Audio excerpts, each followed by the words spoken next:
All right. So thank you for inviting me here. It really means a lot to be in the church that my Uncle John Dunlap was part of, especially at a time when there's so much in our world that cries out for our care and attention.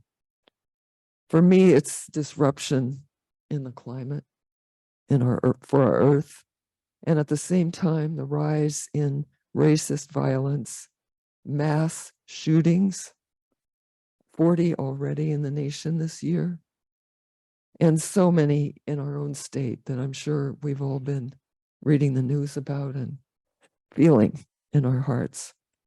For me, all of these things have roots in our history of colonization, and not just in California, I mean the entire nation. The year 2023 is the 200th anniversary of Europeans entering this valley. In June of 1823, I think you all know this from schooling in Napa, Father Altamira and troops explored the land of the Michoal Onostatis people, whom we call the Wapo. I want to stop for a minute and just acknowledge that we are on the land that they tended and held sacred. May our time together today bring healing to all three parties to the soul wound of colonization, to them, to the land, and to us. Over the past 15 years, I have worked to research this history and write the book I've called Inherited Silence. I wanted to know the story of the land that my ancestors and John's passed down to us. And I wanted to learn about their involvement with what I suspected was a violent history. I wanted to get at the roots of our current violence because I sensed that this history was the beginning and was responsible for what we're experiencing in the present moment, which seems to be getting worse and worse. And how can we stop it? My only hope was to go back to the history. And that's what I did in writing the book. One chapter in the book, chapter 3, pulls together everything I could learn about the history of colonization here in the Napa Valley. Gruesome things that were not mentioned in family stories. I had to acknowledge that the word genocide is accurate, not an exaggeration. I thought it might have been when I started doing the work, but it was not, and many, many authors are using it now. It was emotionally hard to write this chapter, summarizing all of these things. And probably it is hard to read it. But there's a very good reason it's so hard. I learned from Indigenous people that I connected with while I was doing the work that, as one of them put it, we don't talk about genocide without ceremony, without being in ceremony. And so I've kept this in mind as I'm doing my book talks. I can't really read the material from chapter 3, sorry, even though it's something I really want my readers to hear about. And if I keep silent about this information, it's exactly what my ancestors did, exactly the behavior that I want to change. We need to speak about it. So I'm really grateful, I'll say again, for this beautiful sacred space, and the help of Maggie and Mary Lou and Olga and Brian and all of you here to create a ceremonial container for this story from chapter 3 that feels so important to tell. My plan is to actually read directly from chapter 3, just a short piece, but probably what is for me the most difficult to take in. And then we'll do another guided meditation to help us hold the difficult material. And we'll end with some thoughts on, or I'll end with some thoughts on how to heal that part of our past in our present. We can do that, I believe. So just a quick word about my research.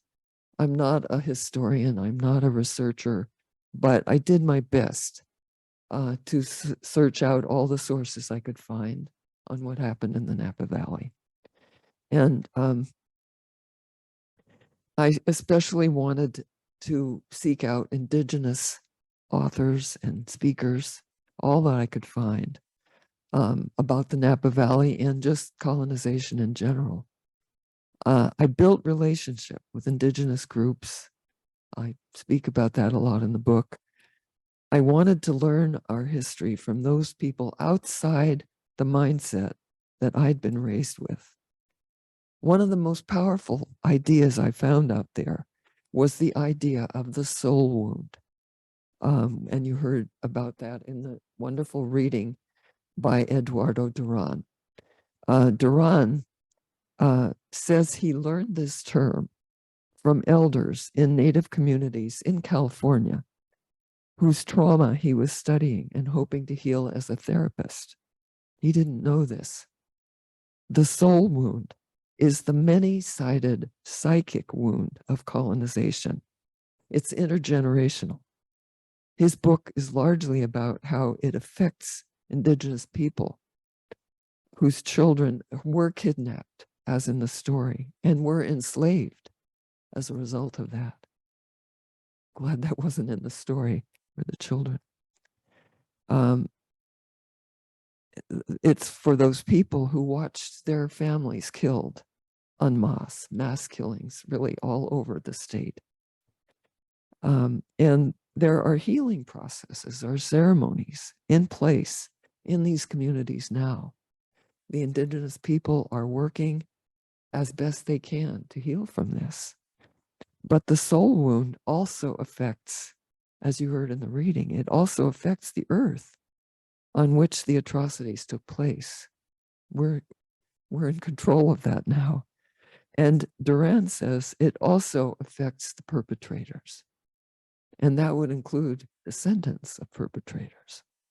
So that means the colonizers and the society or culture that they created. We can see this wound alive and well in today's mass killings.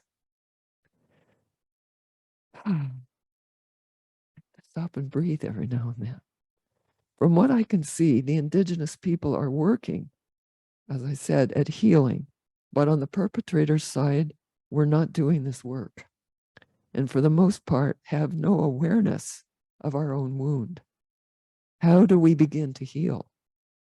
I'm hoping this day can be a beginning. Now I'm going to read a few pages of chapter 3. And it's, as I said, this is a hard piece to hear. So I want you to take care of yourselves. If you need to just go into deep breathing, or even if you need to leave, that's fine.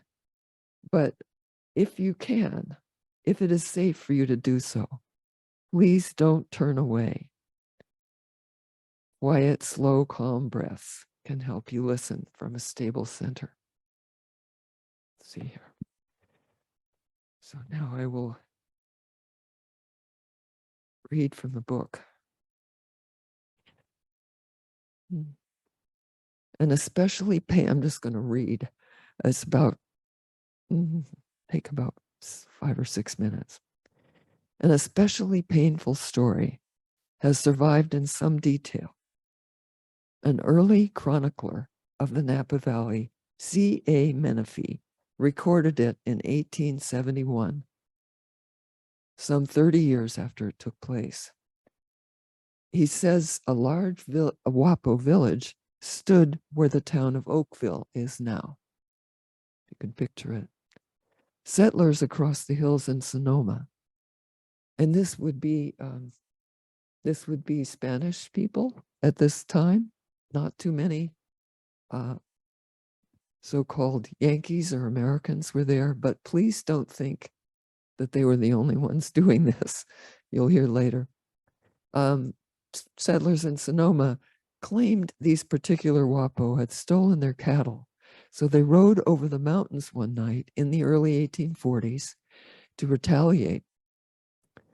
Wapo men gathered morning and evening for purification in the village sweat lodge. So they were inside when the vigilantes arrived.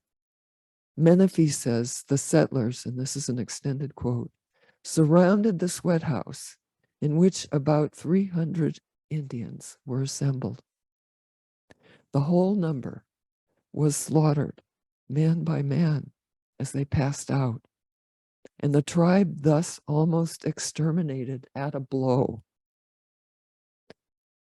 Generally a pioneer booster, Menifee is shocked at this wholesale massacre, but he doesn't note the special horror of a sweat lodge attack.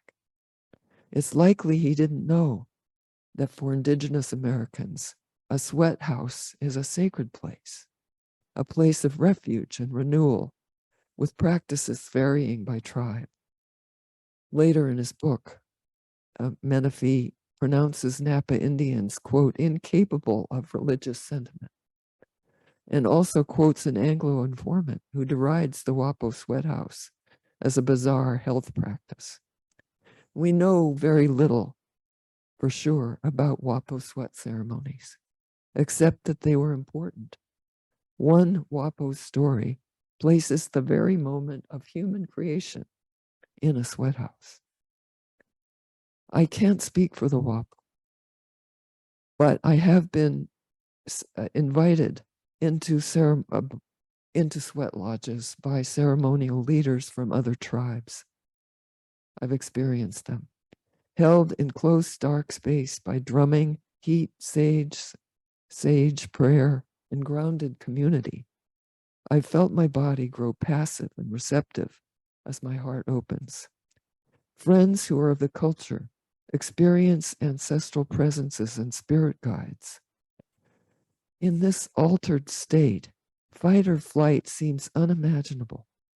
It's painful to think of pure terror interrupting a moment when one felt held safely in ceremony, like being shot down in prayer or meditation, which does happen today in our country.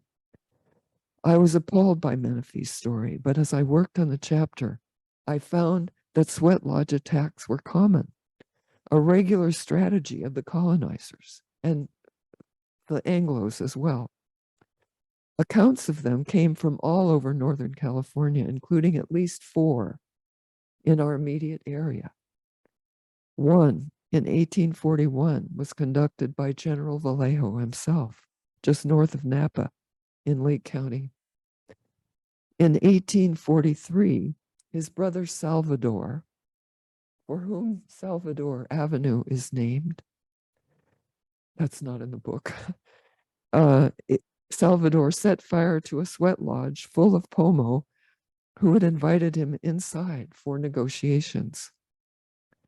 Whatever Menifee understood, the attackers must have realized that sweat lodges were places of prayer where people were physically and emotionally vulnerable, not able to fight back.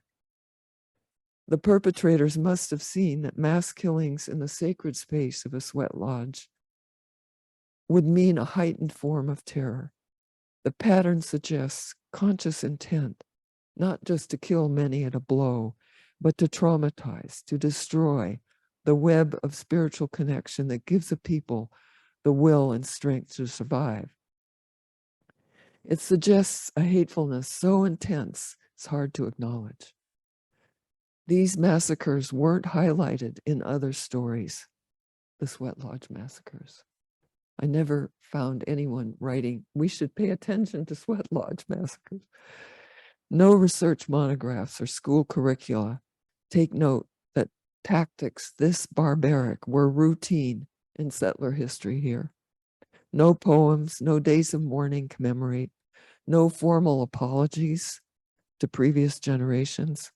And yet this story carries the full burden of hate and fear that charged the mind of early settlers. Perhaps like Menifee, people in the Coombs family, which was my family, Helen's family, Uncle John's family, expressed shock upon hearing of the Oakville incident when they arrived in the valley, but they accepted it as normal and silently passed on that acceptance to their descendants. Helen told me she heard a teacher tell about this massacre once growing up here, but most people don't know about it. If we can look at the enormity, feel the pain, grieve, I would like to think we can begin to lift the heavy burden of silence we carry and transform the residue of hate and violence that remain today. So I will now, I didn't look at my watch, but I'm going to keep going. I'm now going to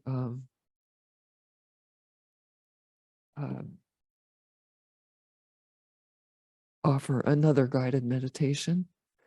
Thich Nhat Hanh's teaching is particularly wonderful. Like a lot of indigenous teachers, he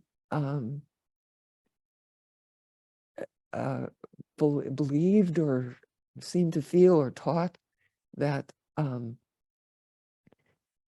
the past can be healed in the present, and the ancestors of the past can help us to do this.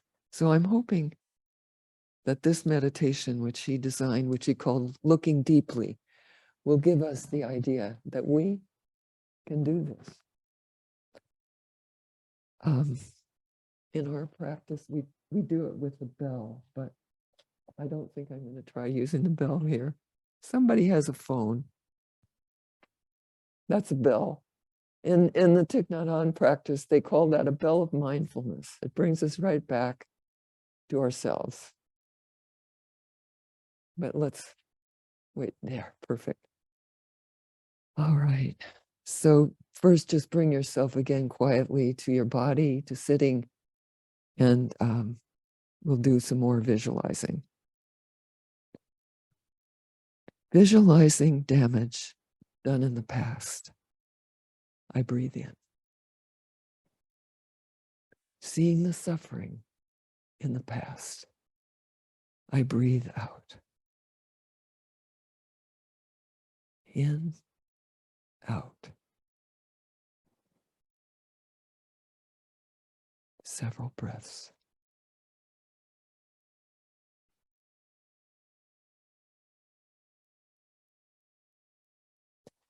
Seeing the past in the present. I breathe in. Seeing the wounds of the past present now. I breathe out. Past, present. Wounds now.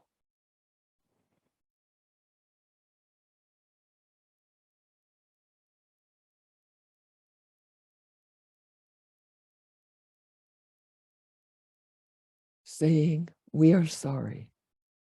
I breathe in. Determined. Never again. I breathe out.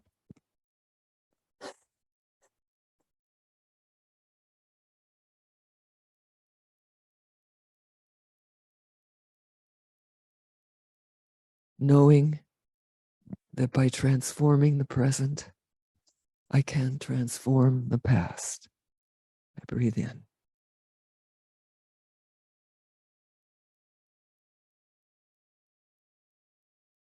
Determined to take good care of the past, I breathe out.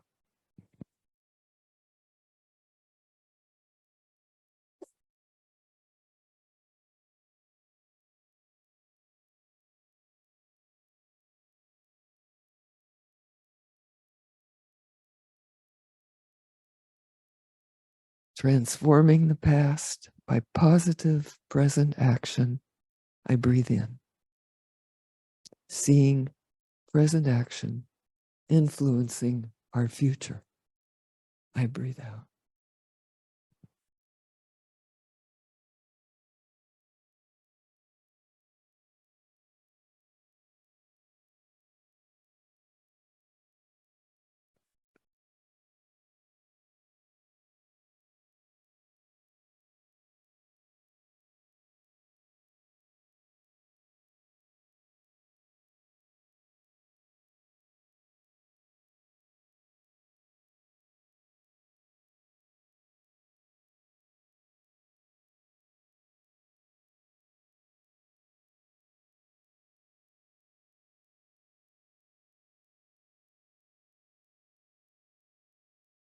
Now just imagine a beautiful bell waking you back to the present in the room.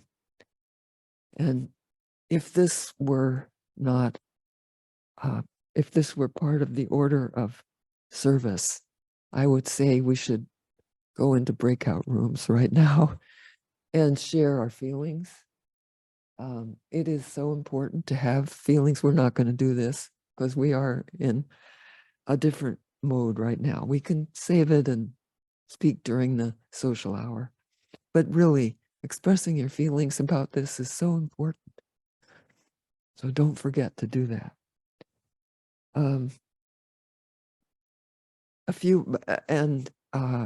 We could talk about our feelings and then about what we could do about this. What could this positive present action be that we could take? So I'm going to give a few ideas myself and then we'll conclude. At first, I thought I would recommend public actions. I've been an activist, as was my beloved Uncle John. I know this is an activist congregation. My Buddhist community is engaged Buddhism. We like to be active in the world. So there were a lot of ideas I had. A commission to look into the Oakville massacre, a county response, like a monument, a plaque, an annual day of mourning to commemorate and say sorry. You know, Australia has a sorry day where they give an apology for colonialism in Australia. They haven't removed the effects of it. The soul wound is still active there, but they do have that name, the Sorry Day.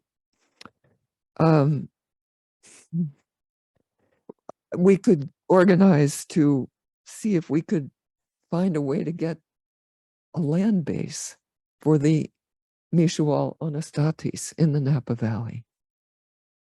So I had all these ideas, of course, and you probably have them too. But then I realized that was my colonizer mind still active, thinking, okay, you're smart, you have an education, you wrote this book, you can tell people what to do. But no, that wouldn't work. What about the Mishual Onostatis people? This is their story. What would they want? Would it help with healing to impose our solutions on them, our activist solutions on them?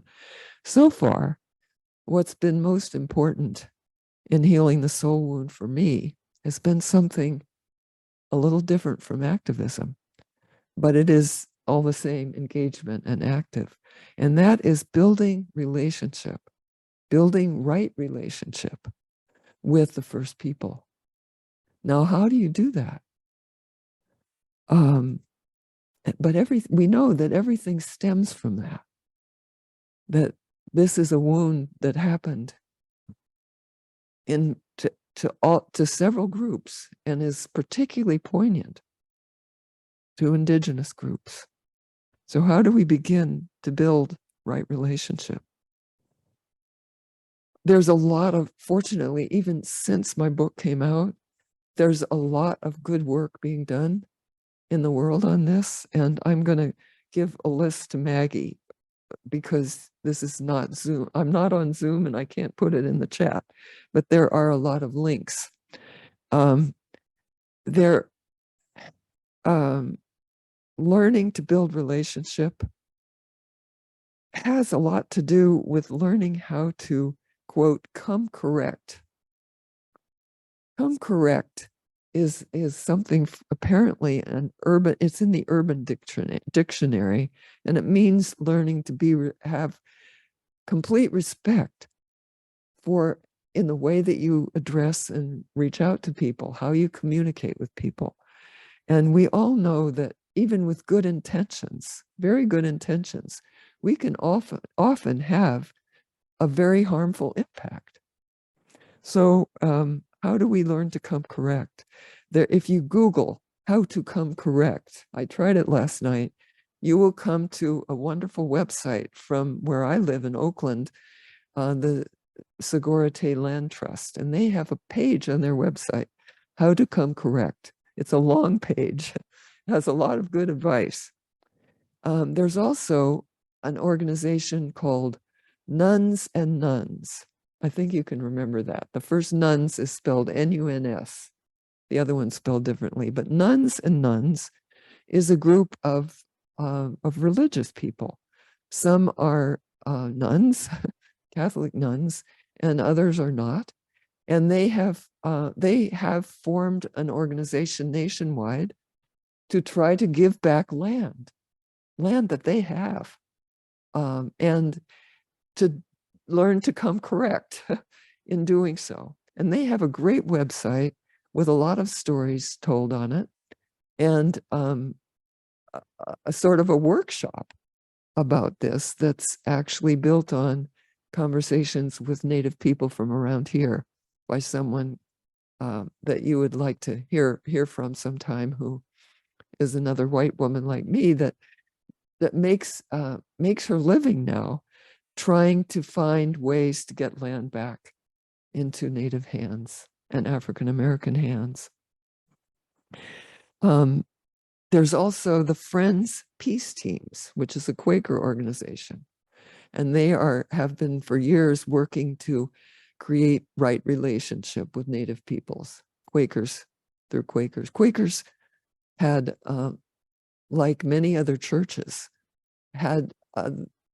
fell into the trap of offering these boarding schools that were that tried to assimilate Native children and kidnapped from their families and tried to assimilate them.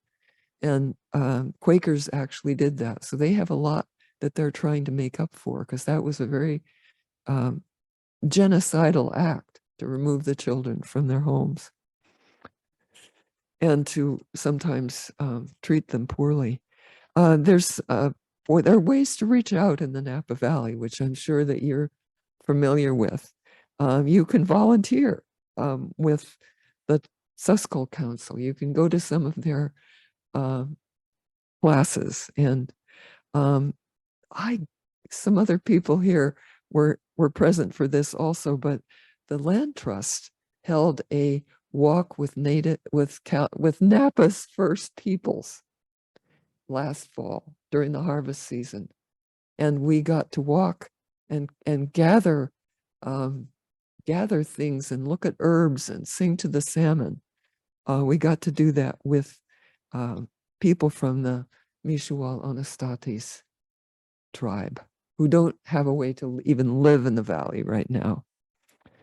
So I also have a friend in Sonoma County who began some years ago to convene groups, settler groups, to explore what it means in depth to dwell as settlers on indigenous lands. And they've been meeting and talking together and doing outreach and building relationship and working, and have offered a formal public apology for their settlement. There's a lot. That's the end of my list that I will give you in writing, so if you want to do it. The most challenging thing for me with this is just becoming aware of how much was lost for these people and how compromised by colonization. So I would recommend the first thing you would do before any reaching out would be educate yourself through reading and writing. There are wonderful, wonderful books that Native writers have been putting out about their experience of the soul wound, not so much by name, but read it, take it in. It is very deep. And you might read my book too, because I tried to do that too. So hopefully that'll be a start for people. Healing is going to involve changing our minds in very deep ways. And I don't think you can do this by yourselves. Imagine 30 people out there trying to change their minds by themselves. It's much better to do it in community. And that's what this community is for, I think. So I hope that the one thing, if I could suggest one specific thing, it would be to get together as a group and start reading and informing yourselves and start thinking, how can we reach out about this? This happened in our valley. And this is not the only thing that happened, or even only sweat lodge atrocity that happened in this valley. So yeah, that's the positive present action that I can think of, is coming together to learn together and to figure out, how do we transform this stuff that's still in us. Now, one other thing I want to say, because it is such a hard stuff, we have to keep remembering, I have had to work on this a lot myself. We are basically good people. We can change these things in ourselves and in the people around us and in the communities around us. And I do believe that that has an effect on a larger scale, which we need very sorely right now. So, yes, it starts with acknowledgement and speaking about it. So I have done my speaking, and I will be happy to talk during the social hour more about this. Yeah. Thank you so much for letting me speak here, really. And for being such, I felt really held by this audience, and the children too. I think they could have heard some of this.